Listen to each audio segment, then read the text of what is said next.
What's up, everybody? Let me talk to y'all about the honor code in marriage real quick. Just finished up a counseling session here on a Sunday. And you gotta, in your marriage, you gotta make honoring each other a priority. You gotta make it a priority. You just can't, base everything on what you think is love. You gotta practice honor. Honor has to be practiced. And you need to place your marriage on the honor code system. Honor code.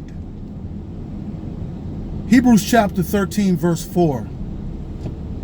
Marriage in all things, marriage is honorable in all, and the bed is undefiled. Everybody want to focus on that part where the bed is undefiled. They talk about what all you can practice in the bed. And that's common sense. But what's not so common is being honorable to each other. You understand? When you're married to the person, you become one flesh, and that person is you, and you are them. And you are to hold each other in honor. You hold each other in honor. So you don't speak dishonorable words to each other. No matter how great the argument, you have to develop an honor code among each other. Said no matter how great the argument or whatever, is that we're not going to call each other out each other's name. No B words and all kinds of stuff. No niggly wigs and all that kind of stuff. But in all things, in every part of your aspect of your marriage, let there be honor. Okay? So if you live by the honor code, there will be no need to get the good pastor to give you counseling on Sunday. Because I want to go home and rest like everybody else. So live by the honor code. And sometimes it's hard to live by the honor code because some of you didn't do your due diligence before you married the person. You thought this person was just religious and they didn't honor Jesus the way you do. So you're unequally yoked. And you come home and cook a Thanksgiving dinner and you got pork on the table. And this person knocked the whole table over because pork is on the table. So you got to do your homework before you do that. And, some people just focus on the sex in the marriage. But when you finish with that 3 or 7 or 10 minutes of funk and love making or whatever you're doing, when that's over, you got to live more time in the honor system than you do in the sex. You understand that? All right. Some people marry just for the sex.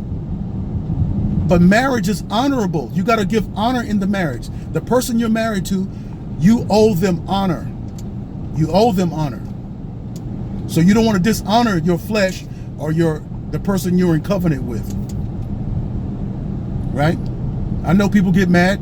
Yeah, get upset. You can get upset in the marriage. And you will. There's going to be many occasions where you will get upset.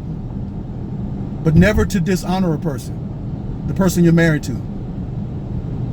And that way, if you just live by the honor code, that is, sometimes, you have to be willing to apologize for offending the person. Stop defending your position so much and just apologize that you hurt your spouse. But then sometimes you have people who are so easily offended at everything. They could be jealous or whatever. And they're just offended at everything. That's when you need to get counseling so that this person can stop being offended at everything. And in the honor code, there should be trust. Unless this person has shown you some reasons why they cannot be trusted, well then get counseling until this person breaks out of the things that are causing the distrust. Okay? Because you don't want to live in a dishonorable marriage. You don't trust them. You're cheating on them, and or you're just calling each other bad names. And another thing in the honor code, you should never bring up the D word or separation.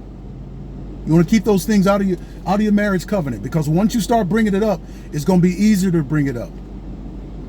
It's going to keep coming up and keep coming up until you act on it. So just try to honor each other. All right.